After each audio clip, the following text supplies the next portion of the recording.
Now I have real problems. I'm sitting in a dingy motel room somewhere off the interstate, nursing bruised ribs and a split lip, trying to make sense of how I got here. Less than 6 months ago, I was living an ordinary, comfortable life. I had a steady job, a nice house in the suburbs, and a wife I thought I knew inside and out. I believed in her, in us. And now? I'm broke, alone, and hiding out because of people I never imagined I'd cross paths with.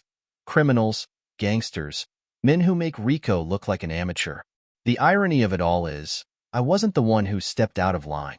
But somehow, in this twisted mess of betrayal and revenge, I'm the one on the run. I've learned the hard way that sometimes the fallout of other people's lies lands hardest on the innocent. And I guess, in a way, I'm not entirely innocent anymore. Not after what I did. Not after the choices I made once I found out the truth. It all started with a name on a screen. I remember that moment like it was yesterday. It was a Tuesday night, and Lisa had just hopped into the shower, her phone buzzing on the kitchen counter. I wouldn't normally glance at her notifications. That's not the kind of husband I was. But something made me look. Call it intuition, or maybe just the faint unease that had been building in the back of my mind for months. The message was from someone named Rico, and it read, "Can't wait to see you tonight, babe. Let's keep this between us." The words hit me like a punch to the gut. I felt a strange mix of disbelief, anger, and humiliation all at once. I tried to convince myself it was a misunderstanding, maybe a stupid joke, or an old friend with a dumb sense of humor. But deep down, I knew better. I could feel something shift inside me, the fragile web of trust that held our life together suddenly unraveling. I was frozen there, staring at the phone, replaying every conversation Lisa and I had had over the past few months. The late nights at work, the constant texting, the way she'd seemed distracted even when we were together. It all started to make a terrible kind of sense. And in that moment, I knew I couldn't just ignore it. I had to find out the truth. But instead of confronting her, I decided to play it smart. If she was hiding something, she'd only lie about it if I asked her directly. So, I went about our evening as if nothing had happened. I smiled, made small talk, listened to her stories about her busy day at work. But inside, I was reeling, barely keeping it together as I tried to figure out what to do next. That night, as she drifted off to sleep beside me, I lay awake, staring at the ceiling. Every breath she took, every peaceful sigh, felt like an insult. How long had she been deceiving me? How many times had she come home and pretended everything was normal? My mind spun with questions, none of which I had the answers to. But I knew one thing. I wasn't going to let this slide. The next day, I did something I'd never done before. I followed her. I waited until the following evening, when she told me she'd be working late again. I kissed her goodbye like I always did, a hollow gesture that suddenly felt absurd, and then I watched as she got into her car and drove off. I waited a few minutes, then grabbed my keys and slipped into my own car, staying far enough back that she wouldn't notice. She drove across town, passing her office building without a second glance. That was my first confirmation. She wasn't working late. She was going somewhere else entirely. I felt a bitter satisfaction mingling with the hurt. At least I wasn't imagining things. She took a left onto a rougher stretch of road, the kind of place where potholes went unfilled and streetlights flickered. I followed her all the way to an old, beat-up building with a faded neon sign flickering bar and grill. She parked and walked inside without looking back. I stayed in my car, my heart pounding. This wasn't exactly the setting I'd expected for an affair. I pictured candlelit dinners, sleek hotel rooms, not a rundown dive on the edge of town. But there she was, disappearing into the shadows of a place I wouldn't have imagined her stepping foot in. I sat there, my fingers clenching the steering wheel, wondering what kind of person she'd become behind my back. After a few minutes, curiosity got the best of me. I stepped out of the car, pulling up the hood of my jacket and slipping into the bar behind her. I kept my distance, scanning the crowd until I spotted her sitting in a dim corner booth. She wasn't alone. Across from her sat a man, maybe in his late 30s, muscular, with tattoos creeping up his neck and arms. He leaned across the table, laughing at something she'd said, his hand resting casually on her arm. She was smiling, really smiling, with a warmth I hadn't seen in a long time. I felt a cold wave of nausea wash over me. Watching them together, it was painfully clear that this wasn't just a fling. This was something else, something that had been going on for a while. They had an ease, a comfort between them that came from familiarity. I forced myself to keep watching, even as my stomach twisted. I needed to know. I watched as they talked, their heads close together, sharing secrets I wasn't part of. I saw her laugh, lean in closer, her hand resting on his arm in a way that was unmistakably intimate.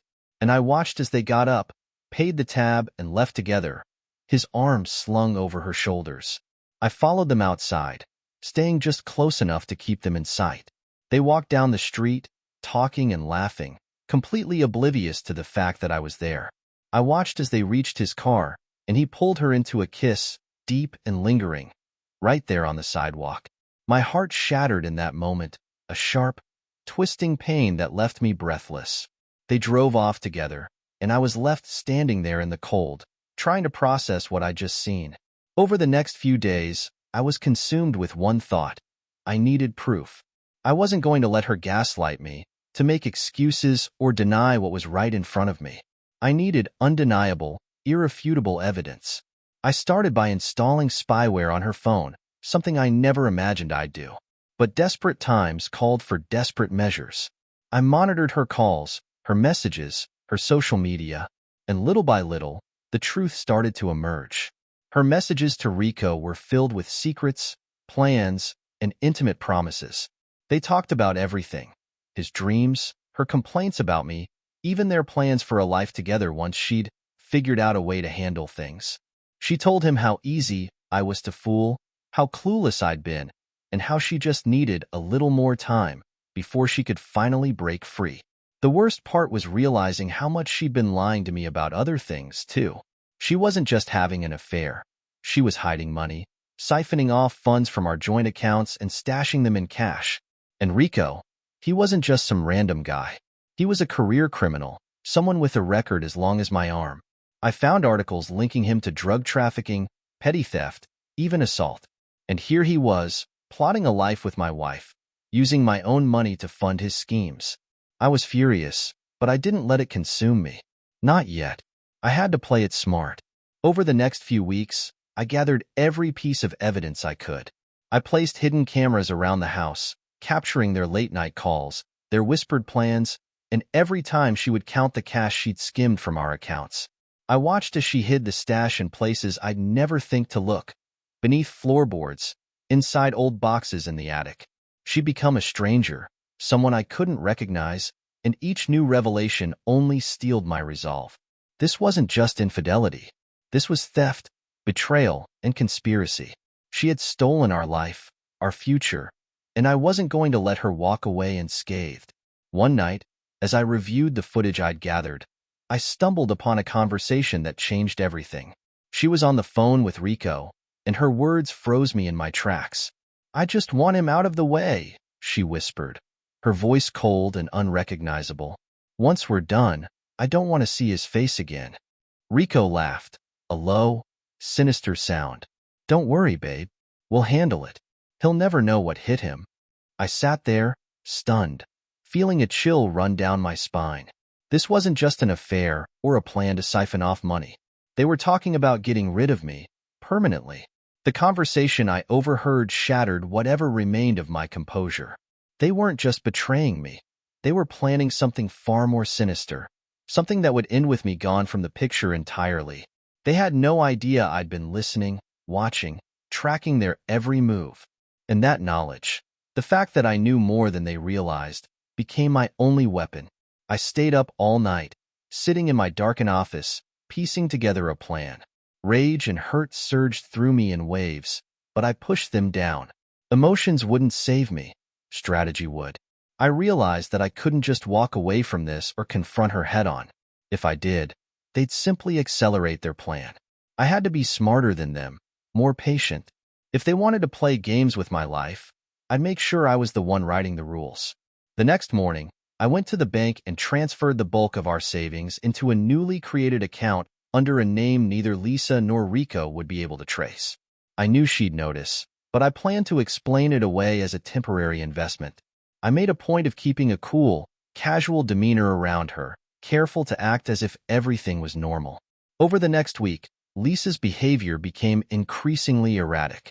I caught her glancing at me with a strange, almost calculating look in her eyes. The late-night phone calls with Rico increased, though she was cautious enough to take them in the car, sitting in our driveway so I wouldn't hear. Little did she know, I'd planted a recording device in the car's dashboard, capturing every whisper, every low murmur of their plotting. It was during one of these late-night recordings that I heard something unexpected. Rico had apparently made some bad deals recently, double-crossing people even more dangerous than him. I caught fragments of Lisa's questions. What if they find out? And are you sure we're safe? And his casual reassurances that he had it all under control. But the tension in her voice told me she was getting nervous. That gave me an idea. If I could introduce just a little more fear into her world, I might be able to turn the tables sooner than I'd expected. One night, while she was out working late again, I sent an anonymous message to her phone. It was short and cryptic, designed to get under her skin without revealing anything too obvious. We know what you're planning. Stop now, or there will be consequences. I watched her reaction from the hidden camera in the living room. She read the message, her face going pale as she quickly glanced around the room, as if the walls themselves were watching her. She deleted the message, took a deep breath, and called Rico immediately. "Did you send me something weird just now?" she asked, her voice shaking. "No," Rico replied. "What did it say?" It doesn't matter. Just some kind of spam, probably." But I could hear the uncertainty in her voice, the thin layer of anxiety she was trying to mask. This was my opening. The following night, I upped the stakes. I left an untraceable note on her car windshield, written in bold, simple letters. "You're being watched. Don't think you can run." It was almost comical, the way she reacted. She stood by her car, looking around wildly, clutching the note with trembling hands. When she finally stepped back into the house, I could see the paranoia etched across her face. She called Rico again, this time more insistent, demanding to know if he was sure they weren't being followed, if he was certain he hadn't told anyone about their plan. He brushed her off, but I could tell he was getting annoyed. Their cracks were starting to show, their so-called perfect plan beginning to unravel. I waited for days, watching them spiral, the tension between them growing with every carefully crafted message and hint I left behind. By the end of the week, they were on edge, snapping at each other over every little thing. But I knew I couldn't rely on just rattling them. I had to make my next move, a decisive one. Using the information I'd gathered, I reached out to someone in Rico's past, a man named Miguel. Miguel was the kind of guy you didn't cross unless you had a death wish. From what I'd pieced together, Rico had stolen money from Miguel in a failed drug deal, and he'd been lying low ever since, careful not to show his face where Miguel's people could find him. I tracked down one of Miguel's associates, a low-level guy working in a garage downtown, and left him an anonymous note, along with a burner phone programmed with one number, mine. The next day, the phone rang. "Who is this?" a rough voice asked, suspicious and cautious. "That doesn't matter," I said, keeping my voice calm and level. "I have information about Rico." There was a long pause, and I could practically hear the wheels turning on the other end. "What kind of information?" "He's back in town," I replied, letting each word hang. "And he's been moving money through a woman's accounts. He's planning to take off soon, but if you move fast, you can find him." Another pause, then a low chuckle. "Why should I believe you?" "Because I have proof." I texted him a photo I'd taken from one of my surveillance cameras, showing Rico and Lisa counting money together in our living room. "They're planning to leave at the end of the month, but I thought you might want to give him a proper send-off." The voice on the other end of the line laughed, a cold, menacing sound. "You got yourself a deal. Consider this problem taken care of." I hung up, feeling a mixture of satisfaction and dread. I had just set a chain of events in motion that would change everything. But I wasn't done yet. The following day, I came home to find Lisa packing a suitcase. She barely looked up when I walked in, her face pale and drawn. "Where are you going?" I asked, feigning concern. She paused, glancing at me with a flicker of guilt that quickly disappeared. "It's just a work thing." I need to be out of town for a few days. Really? It seems sudden, I replied, folding my arms and leaning against the doorframe. Especially since you haven't mentioned it until now. She shifted uncomfortably, not meeting my gaze. It's last minute. Just don't make a big deal out of it, okay? I nodded, pretending to buy her excuse, but inside, I was seething. I knew she was lying, knew that her work thing was just a cover for the getaway she was planning with Rico. But I kept my face neutral, letting her think she'd gotten away with it. As she packed, I watched her carefully, noticing the little signs of nervousness. The way her hands shook slightly, the way she avoided looking at me directly. She was scared, but she still thought she was in control. She had no idea that her world was about to collapse. The night before she was supposed to leave, I set the final stage of my plan in motion. I waited until she'd fallen asleep, then quietly crept into the living room and took out the last recording device I'd planted. I uploaded all the incriminating footage I had, videos of her counting money, discussing plans with Rico, and even that one call where she hinted at wanting me out of the way. Then, using another burner phone, I sent it all to her boss, her sister, her parents, and a handful of our closest friends. By morning, everyone in her life would know exactly what she'd done, and she'd have no place left to hide. But I didn't stop there. At dawn, just as the sun was beginning to rise, I left the house. I had a final delivery to make, something that would ensure she could never weasel her way out of this situation. I drove to the police station, my hands steady as I walked up to the front desk.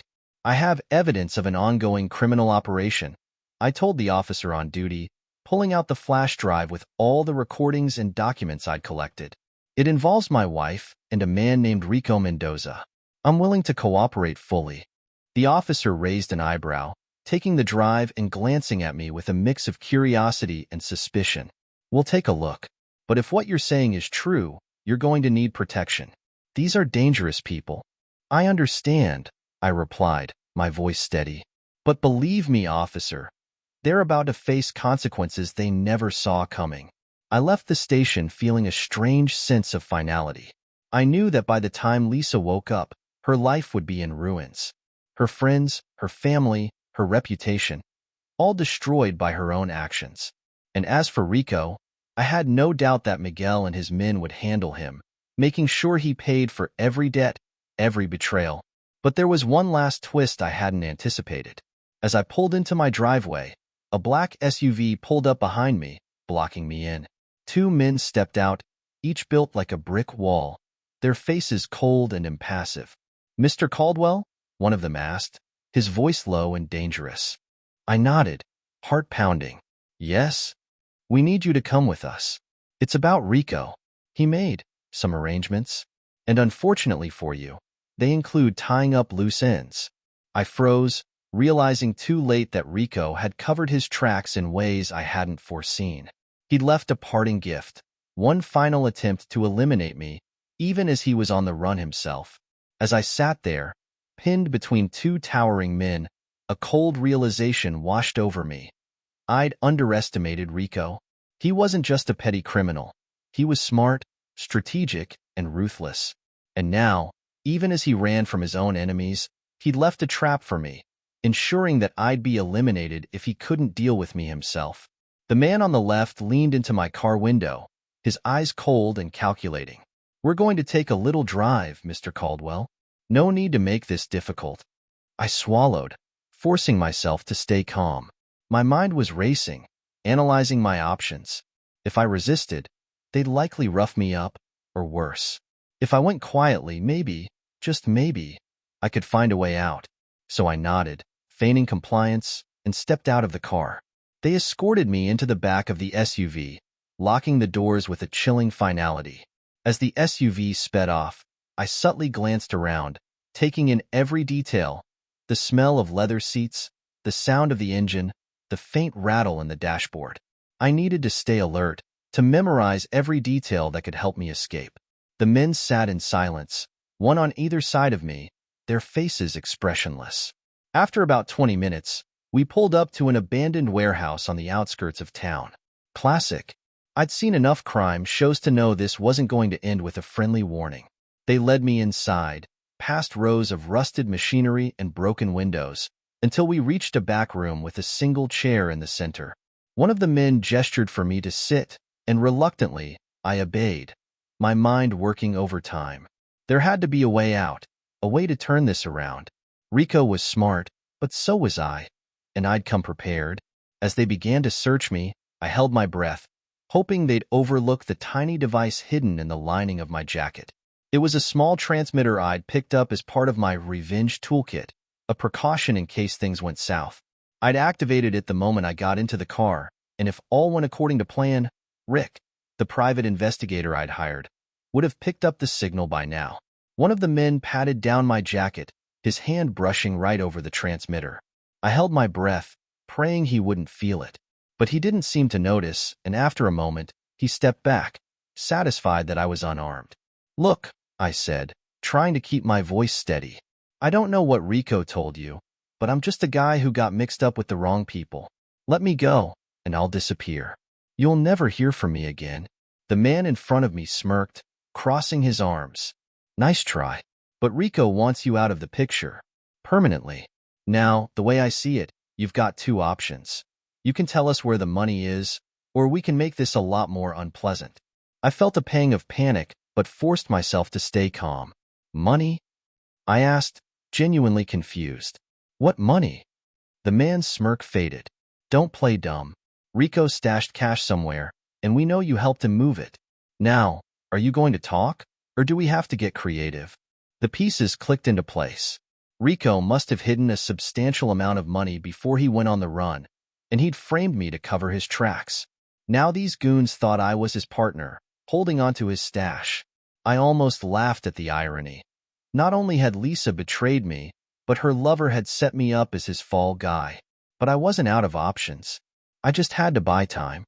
All right, I said, holding up my hands. "I'll tell you where the money is, but I need something in return. I want out of this mess. Let me walk, and I'll give you what you want."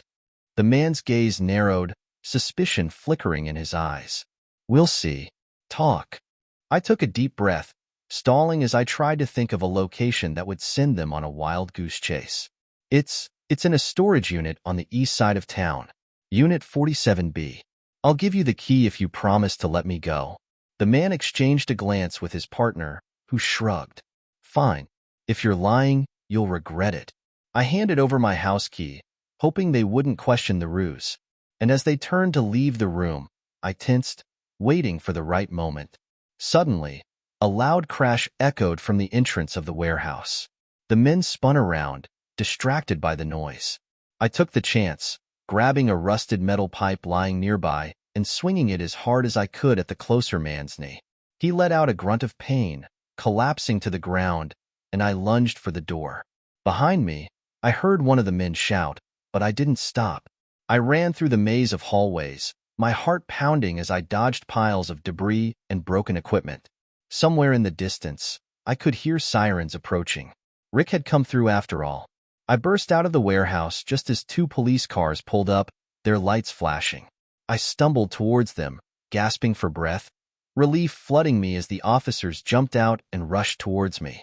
"They're inside," I managed to choke out, pointing back at the warehouse. "They're working for a man named Rico Mendoza. He's the one behind all this." The officers moved past me, guns drawn, as they disappeared into the warehouse. I leaned against a patrol car, clutching my side and trying to catch my breath. I'd narrowly escaped, but the danger wasn't over. Rico was still out there, and now he knew that I'd survived his attempt to silence me. That night, I met Rick in a secluded diner, nursing a coffee as I waited for him to arrive. He slid into the booth across from me, his expression grim. "You're lucky," he said, shaking his head. "When I picked up that signal, I wasn't sure I'd make it in time." "Thanks, Rick," I replied, my voice tired. "I don't think I could have done this without you." He gave me a nod, but there was a hard edge in his gaze.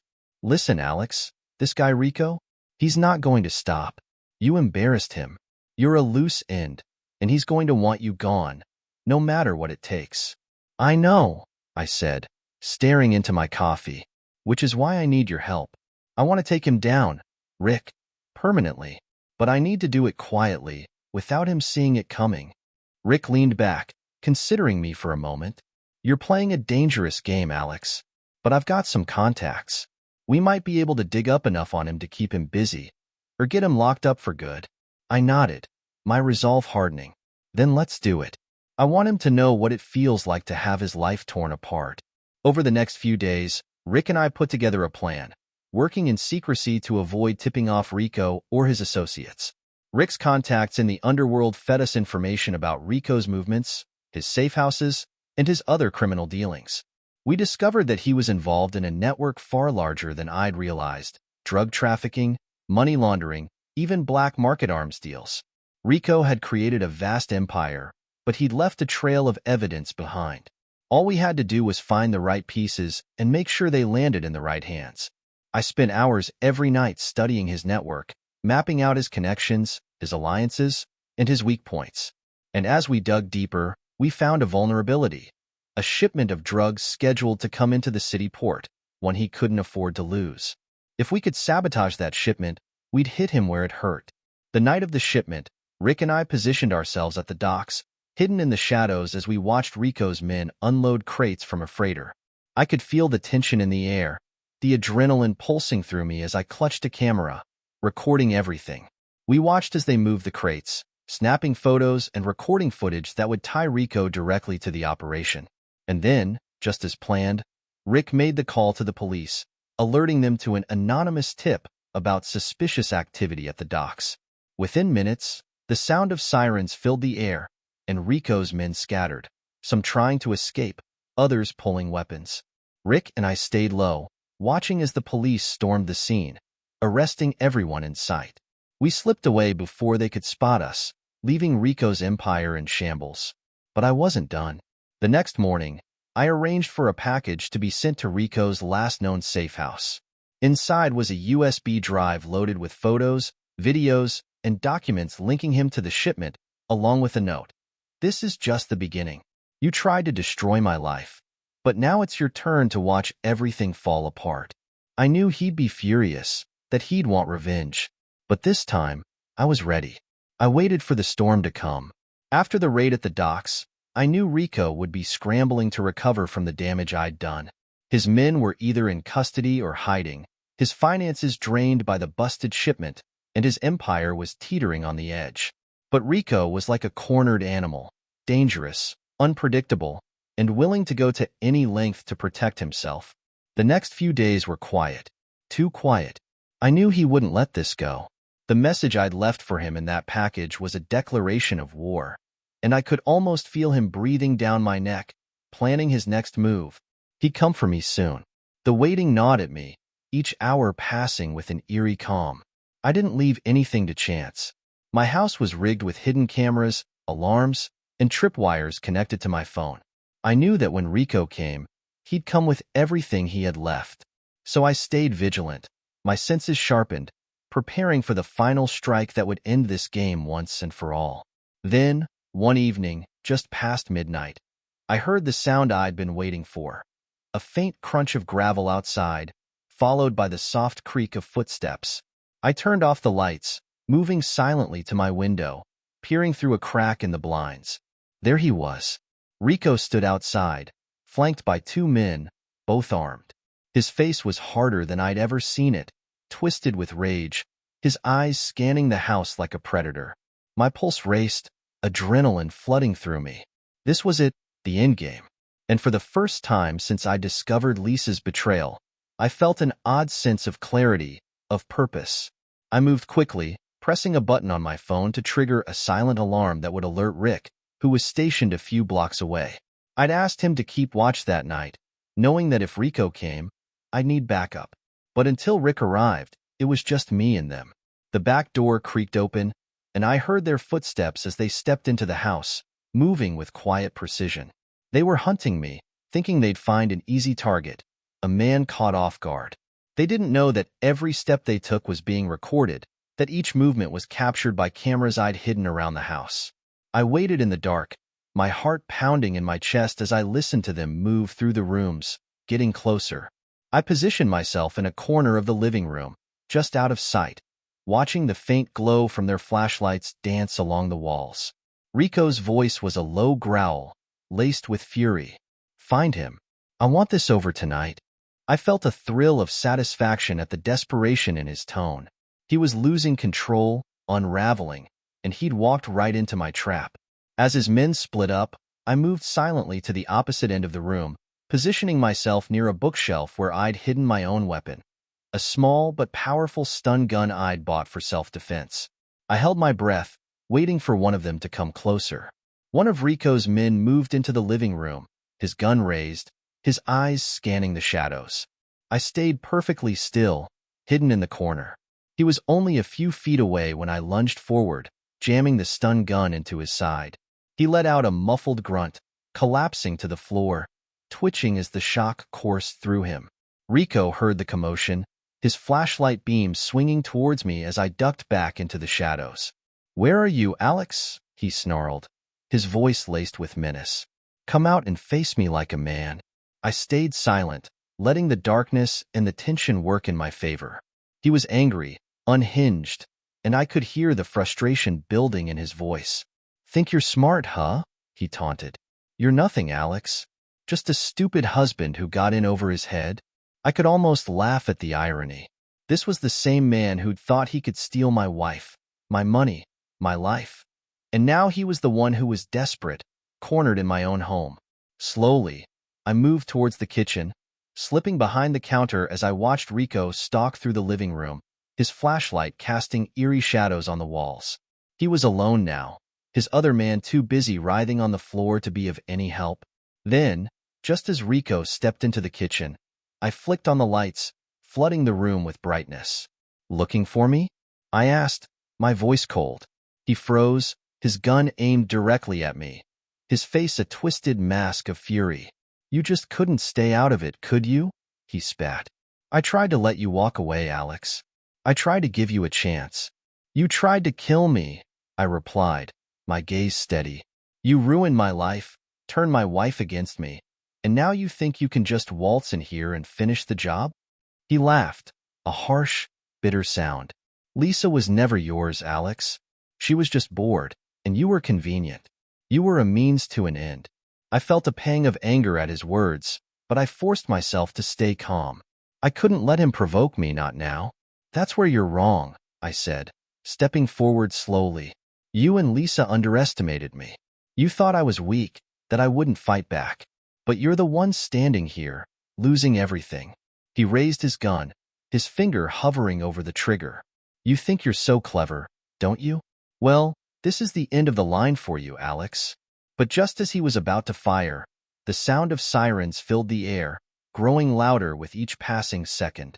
I saw his face change, a flicker of panic breaking through his mask of confidence. "Looks like you're out of time," I said, a cold smile spreading across my face. "The police know everything, Rico. Every deal, every dollar you stole, every plan you made with Lisa. It's all coming down on you." Rico's eyes darted towards the door, his composure crumbling. He was trapped, and he knew it. Desperation flashed in his gaze, and for a moment, I thought he might turn the gun on himself. But instead, he bolted, shoving past me and sprinting towards the back door. I followed him outside, watching as he stumbled down the steps, the sirens growing louder. He ran towards his car, but before he could reach it, a squad of police cars pulled up, their lights flashing, officers stepping out with guns drawn. "Freeze!" one of them shouted, training his weapon on Rico.